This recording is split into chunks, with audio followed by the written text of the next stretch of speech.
விழுந்திருப்பான். அவன் என்கிட்ட வலிஞ்சு பேசினத பார்த்தல்ல. நீதான் பயங்கரமான ஆளாச்சே. இந்த மாதிரி பசங்களை என்னோட மலையில விழ வச்சு கடைசியில கழட்டி விடுறதா என்னோட வேலை. இது வரைக்கும் அவன் பொண்ணையே பார்க்காத மாதிரி அவன் என்ன எப்படி பார்த்தான் பார்த்தல்ல. இந்த மாதிரி முட்டாள் பசங்க தான் ஒரு பொண்ணு சிரிச்சு பேசினாலே அது காதல்னு நினைச்சுப்பானுங்க. கடைசியில அவன் எப்படி பல்ப் வாங்குறான்னு பாரு. சோடா புட்டி மேலே கீழேயும் குதிச்சிட்டு இருப்பான்.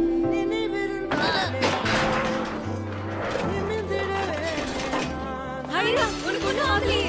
இது எப்படி அவ மேல விழுந்துச்சு? சம்மந்தமே இல்லாம இது எங்க இருந்து வந்துச்சு?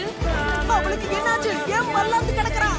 ஒருவேளை என் மேல இடிச்சு என் பவர் தாங்காம மயங்கி விழுந்துட்டாலோ?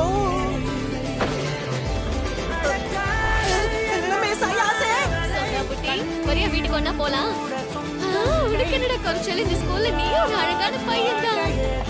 தானே அழகுன்னு பேத்திக்கிற பைத்தியத்துக்கு தான் உன் அருமை புரியாம இருக்கு. போனா போட்டோன்னு சும்மா விடு.